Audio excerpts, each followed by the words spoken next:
Halo Shalom semuanya, apa kabar? Saya Yeri Pati Nasarani. Bersyukur bisa berjumpa dan menyapa teman-teman sekalian dimanapun teman-teman berada. Sekalipun dalam ibadah online atau Zoom meeting yang kita lakukan, saya percaya tangan Tuhan tidak kurang panjang untuk menolong kita dan telinganya tidak kurang tajam untuk mendengar setiap seruan kita. Saya berdoa sementara kita mendengar firman Tuhan, ada kekuatan yang baru, ada kesegaran yang baru, dan saya berdoa kita menemukan sebuah inspirasi yang datang dari kebenaran firman Tuhan yang kita dengar pada hari ini.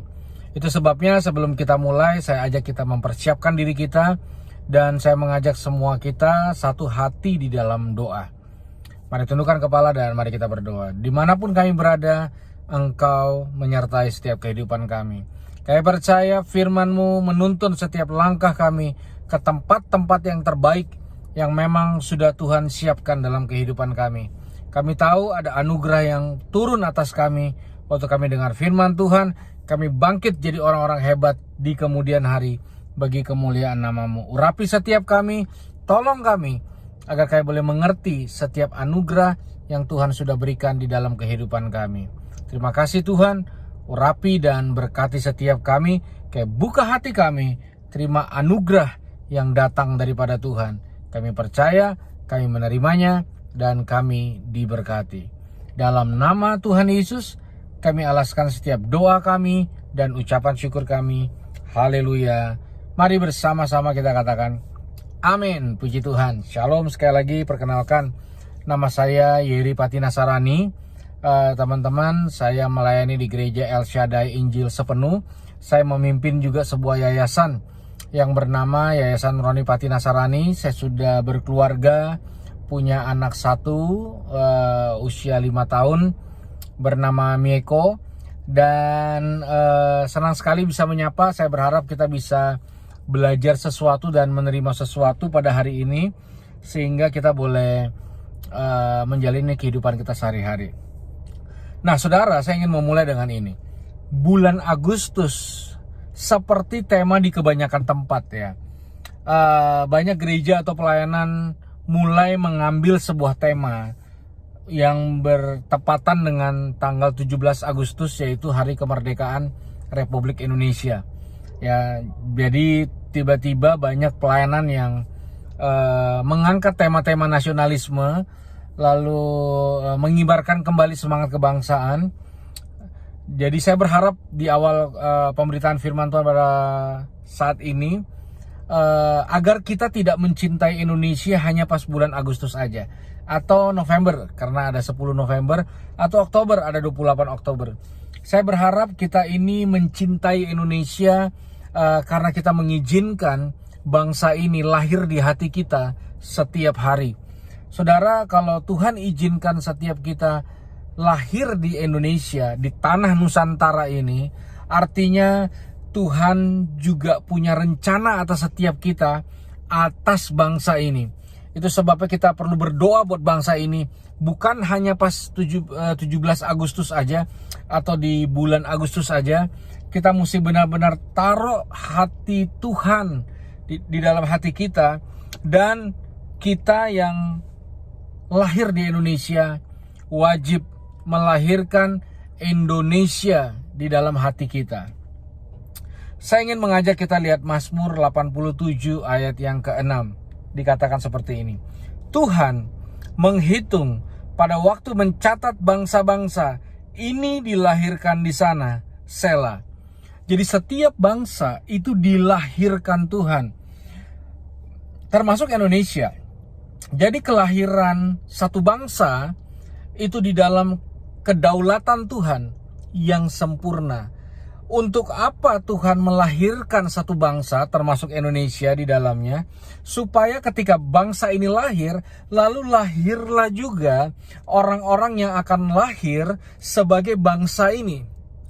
Jadi Tuhan melahirkan bangsa Indonesia 17 Agustus 1945 supaya saudara dan saya lahir di bangsa ini.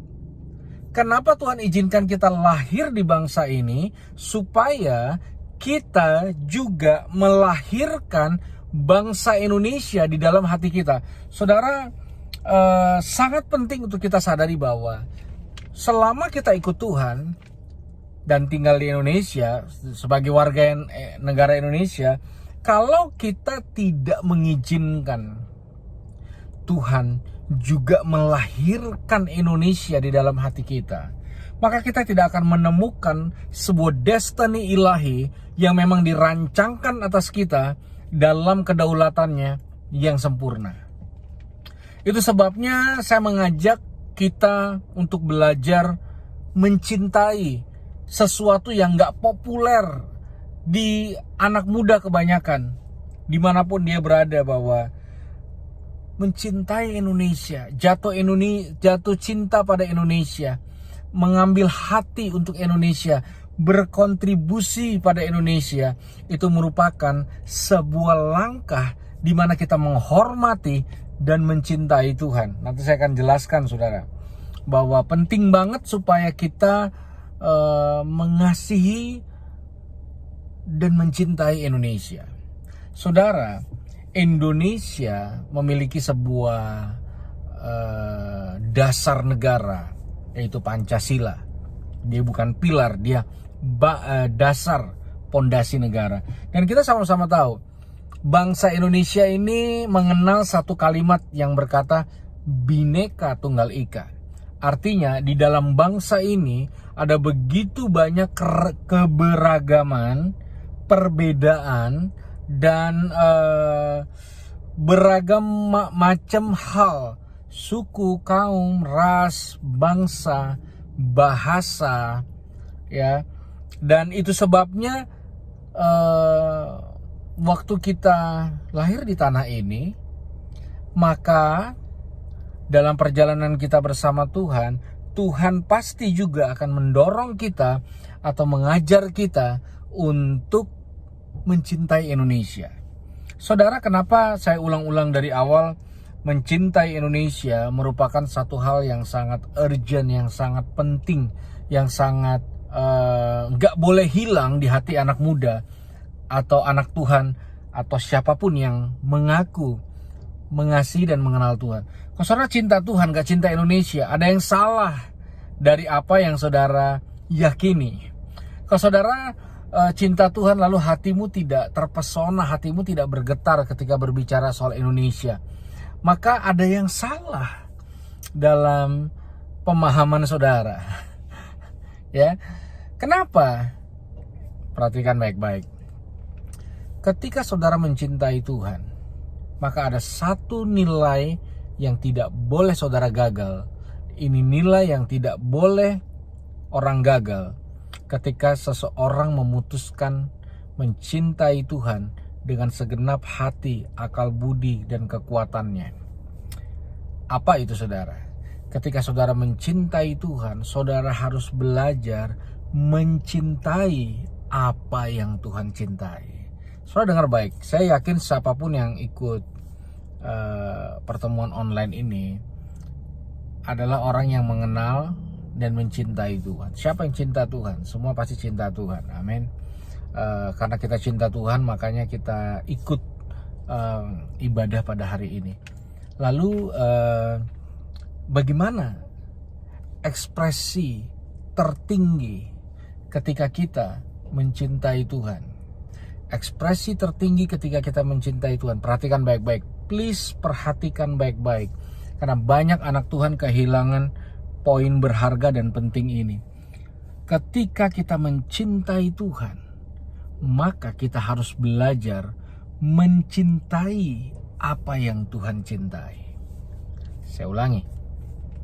Ketika kita mencintai dan mengasihi Tuhan, maka kita harus belajar mencintai apa yang Tuhan cintai. Saudara, mari kita belajar soal cinta pada saat ini. Kalau saudara cinta seseorang, saudara harus belajar mencintai apa yang orang yang saudara suka atau saudara cintai. Kalau one day Anda punya suami, Maka sebagai seorang istri, kamu harus belajar mencintai apa yang suami cintai. Saudara nggak bisa buang standar ini. Kalau saudara ingin menikah dan memiliki seorang istri, maka saudara pun harus belajar mencintai apa yang istri cintai. Gitu harga matinya. Nggak boleh ditawar. Ya, karena apa? Karena ketika kita mencintai objek yang dicintai oleh orang yang kita cintai, maka disitulah sebenarnya kita mengalami sebuah perubahan signifikan yang dahsyat, ajaib, dan luar biasa. Saya kasih contoh, saudara. Saya sudah menikah dan punya anak satu. Dan istri saya itu paling tidak suka, karena saya suaminya, ya jelas saya tahu. Istri saya tuh paling tidak suka sama yang namanya ondel-ondel. Contoh ya, seni Betawi yang populer. Entah gimana kalau istri saya lihat ondel-ondel tuh kayak panik, lalu rasa nggak sukanya tuh tinggi sekali. Lalu berkali-kali saya harus putar jalan jauh supaya tidak berpapasan dengan yang namanya ondel-ondel. Mendengar suara musiknya, melihat ondel-ondelnya apalagi. Dan istri saya selalu berjuang dan berusaha supaya kalau bisa jangan sampai ketemu atau berpapasan sama yang namanya ondel-ondel. Ada yang kayak gitu, saudara, teman-teman, ada. Lalu suatu saat kami menikah, dia tidak berubah. Lalu kami punya anak namanya Mieko. Mieko bertumbuh sampai Mieko kira-kira umur 3 tahun. Lalu muncullah apa yang Mieko suka dan apa yang Mieko gak suka. Lalu ternyata Mieko, anak saya, anak kami berdua, itu menyukai ondel-ondel. Bahkan sangat suka dengan ondel-ondel. Dia sangat terpesona dengan ondel-ondel. Dia kalau lihat ondel-ondel tuh happy-nya minta ampun. Bisa dikejar sekalipun dipalak habis itu. Ya, bisa sampai dipegang-pegang tangannya. Pokoknya anak saya sangat suka dengan ondel-ondel. Nah, istri saya sayang sama anaknya. Lalu istri saya karena dia sayang, dia mulai belajar mencintai apa yang anaknya cintai. Apa itu? Ondel-ondel. Dan suatu hari ini apa yang terjadi? Dia berubah. Dia suka ondel-ondel. Tidak ada yang doain, tidak ada yang tumpang tangan, tidak ada yang kasih firman. Ketika dia bergerak mencintai apa yang anaknya cintai, dia berubah. Saudara tahu bagaimana banyak orang tidak berubah? Banyak orang tidak berubah. Saya ulangi, banyak orang tidak berubah. Kenapa? Karena dia hanya mau sampai mencintai Tuhan. Dia tidak mau masuk lebih dalam sampai kepada satu level mencintai apa yang Tuhan cintai. Dan salah satu yang ada di hatinya Tuhan, yang sangat Tuhan cintai adalah Indonesia. Saudara gak bisa buang, saudara gak bisa pungkiri. Suatu saat Yesus tanya sama Petrus, apakah kau mengasihi aku? Ya Tuhan, aku mengasihimu. 3 kali. Apakah engkau mengasihi aku? Ya Tuhan, aku mengasihimu. Lalu jawab Yesus kepadanya, gembalakanlah domba-dombaku. Artinya, kalau saudara cinta Tuhan, saudara harus belajar mencintai Indonesia. Saudara harus belajar mencintai secara general. Saudara harus mencintai semua suku bangsa. Saudara harus mencintai semua agama, ras, dan golongan. Saudara harus belajar tidak rasis dan tidak mencintai. Pesan sederhana buat teman-teman muda, belajarlah mencintai. Bukan hanya orang-orang yang seagama dengan kita, orang-orang yang segereja dengan kita, orang-orang yang sedoktrin dan sekomsel dengan kita, orang-orang yang serohani dengan kita. Belajarlah juga mencintai orang-orang yang berbeda dengan kita. Saudara, satu kali Paulus memasuki kota Korintus.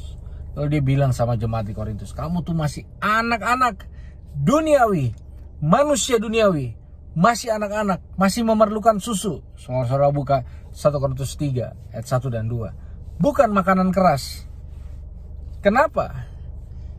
Karena di antara kamu masih ada perselisihan dan iri hati. Lalu ini kata dia, kamu hidup dalam pengelompokan. Kamu berkata, aku kelompok Apolos, aku kelompok Paulus, aku kelompok Yesus. Saudara dengar baik-baik. Dengar baik-baik. Kalau saudara ikut Tuhan, tapi dalam kehidupanmu hari-hari engkau cuma bisa ngegeng, akrab dengan orang-orang yang segeng aja, pulang gereja ngumpulnya ngegeng itu terus, gak mau bergaul, gak mau bersosialisasi eksklusif, tanpa mau belajar mencintai yang berbeda, maka saudara kekanak-kanakan. Ya, karena anak-anak begitu. Jadi saudara gak mungkin cinta Indonesia kalau saudara eksklusif. Saudara hanya mau main yang sama aja. Saudara hanya mau main sama yang segenre aja. Saudara hanya mau main sama yang sedoktrin aja. Bukan berarti kompromi, tapi bukan berarti kita menghalangi, membuat tembok sehingga kita gak bisa bergaul dengan orang-orang sebangsa dan setanah air. Itu sebabnya firman Tuhan menolong setiap kita supaya kita belajar mencintai apa yang Tuhan cintai. Belajarlah mencintai Indonesia. Belajarlah mencintai bukan hanya orang Kristen aja. Belajarlah untuk mengasihi kelompok-kelompok yang berbeda dengan kita. Belajarlah untuk memberkati kelompok-kelompok yang memang beda. Saudara dengar baik. Kalau saudara ikut Tuhan hari ini, lalu hati dan pikiranmu, sekalikan ini diajarkan atau diwariskan, tapi kalau hati dan pikiranmu rasis, ada yang salah dalam pengenalanmu akan Tuhan. Saudara, istri saya namanya Stephanie. Dia berasal dari keluarga Tionghoa, Chinese asli. Saya papa orang Ambon, mama orang Manado. Menjelang menikah, saya bawa istri saya ke keluarga besar saya, calon istri saya waktu itu, belum menikah. Lalu keluarga saya bilang semua, bagus ya, memperbaiki keturunan. Tapi ketika saya yang dibawa ke keluarga istri saya, maka betapa kagetnya saya. Keluarga yang mulai berkata, lu gila ya Ceh, mau nikah sama Van Kui model gitu. Tiko tahu itu? Ya, dengar baik, kalau kamu rasis, bertobat. Kamu gak mungkin bisa jadi berkat buat banyak orang kalau kamu rasis. Gak bisa. Kalau kamu eksklusif, kalau kamu hidup hanya untuk kelompok dan golonganmu sendiri, engkau kehilangan sebuah kemampuan untuk berinteraksi. Dalam beberapa perumpamaan yang Yesus sampaikan, teman-teman, salah satunya adalah perumpamaan tentang seseorang yang menanam, lalu tumbuhlah gandum. Lalu ketika seorang itu tidur, muncullah orang lain yang menanam benih ilalang. Lalu gandum dan ilalang bertumbuh bersama. Seketika dan spontan murid-murid berkata, "Guru, haruskah kami memotong?" Lalu Yesus berkata, "Jangan. Biarkanlah mereka bertumbuh bersama." Saudara dengar baik. Saya mulai masuk pada poin yang penting. Bertumbuh itu bersama. Bertumbuh itu bersama. Bersama yang dimaksud adalah bukan bersama dengan orang-orang yang sama aja. Bersama bukan arti carilah orang yang satu warna. Anak bola sama anak bola, anak drama Korea sama anak drama Korea, anak musik sama anak musik, ya gitu kan. Ya, anak apa lagi? Anak pelayanan sama anak pelayanan. Yang rohani banget gaulnya sama yang rohani banget, yang setengah rohani gaulnya sama yang setengah rohani, yang nggak rohani gaulnya sama yang nggak rohani. Kita kadang membangun sebuah persahabatan segenre sama. Nah, kita butuh Tuhan supaya dalam interaksi kehidupan kita sehari-hari kita tidak terkungkung hanya bergaul dengan orang-orang yang sama. Makanya banyak orang sulit bertumbuh ke arah yang baik, ke arah yang lebih benar. Kenapa? Karena di dalam perjalanan kehidupannya dia tidak mengizinkan dirinya bertumbuh dengan hal-hal atau orang-orang yang berbeda dengan dirinya sendiri. Jadi saya berdoa pada hari ini, dimanapun saudara berada, dimanapun saudara berpijak saat ini, saya berdoa kasih Tuhan, anugerah Tuhan memampukan kita untuk menolong bahkan orang-orang yang sangat sulit untuk ditolong, orang-orang yang sangat sulit untuk dijangkau. Saya percaya kita ini semua punya sebuah kemampuan. Kemampuan untuk apa? Kemampuan untuk membangun hubungan bahkan dengan orang-orang yang sangat ekstrim sekalipun. Saudara, kalau saudara mungkin ngintip-ngintip di YouTube, saya buat satu konten bekerja sama dengan Majelis Lucu Indonesia. Konten menarik namanya Domba Tersesat. Nah, di dalam konten itu saya berpartner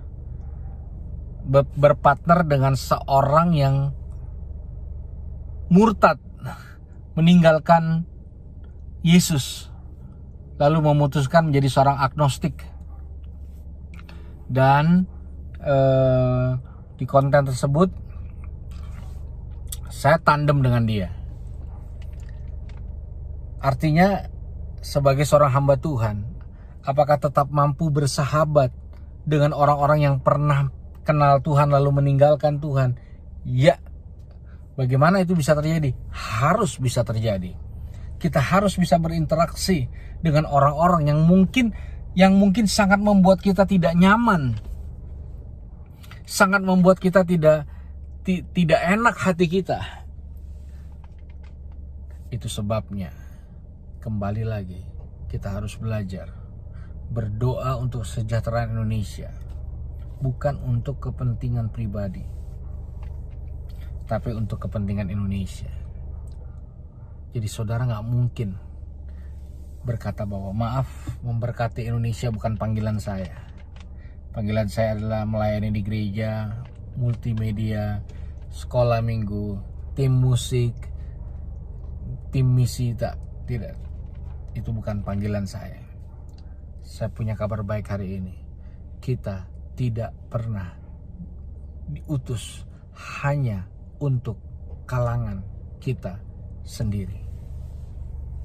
Saudara harus punya kemampuan jadi berkat untuk siapapun orang-orang yang paling berbeda dengan kita. Saudara, jujur ini adalah hal yang sulit kita menemukan teladannya. Saya berdoa hari ini, biarlah orang-orang di bawah kita suatu saat menemukan itu menjadi teladan ada di dalam batin kita, di mana kita melangkah menjadi berkat buat banyak orang, menginspirasi banyak orang, ribuan orang diberkati.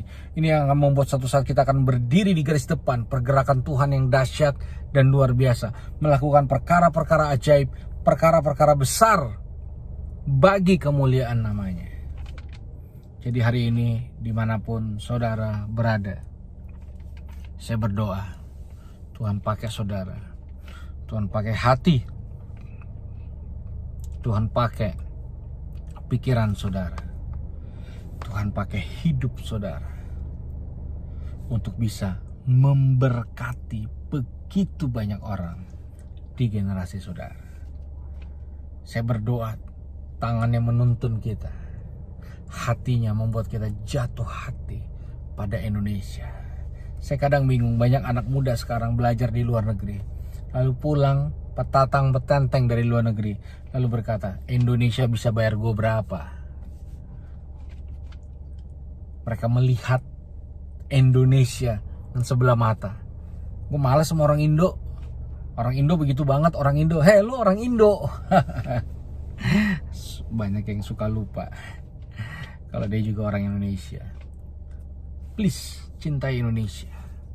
Cintai setiap sendi-sendi bangsa ini. Cintai bangsa ini, cintai dengan segenap hati. Berkontribusilah untuk bangsa ini. Karena saudara tahu bahwa bangsa ini ada di hatinya Tuhan. Siapa yang bergerak mencintai bangsa ini, saya percaya ke istri saya, dia mengalami sebuah perubahan yang dahsyat dan luar biasa. Bukan karena kita baik, tapi karena Tuhan baik. Mari, jangan jago kandang. Jadilah berkat, jadilah mujizat, jadilah jawaban doa, jadilah hal besar untuk orang lain. Bahkan sekalipun saudara belum mengalaminya, jadilah hal itu sendiri yang saudara harapkan bagi orang lain. Amin. Mari kita tundukkan kepala. Tuhan, terima kasih. Pakai kami sebagai alat-Mu yang sempurna. Kami serahkan segenap hidup kami ke dalam tangan-Mu. Dalam nama Tuhan Yesus, kami alaskan setiap doa dan ucapan syukur kami. Haleluya. Amin. Puji Tuhan semua. Tuhan Yesus memberkati. Saya Yeri Pati Nasarani undur diri. Thank you. God bless you. Amin.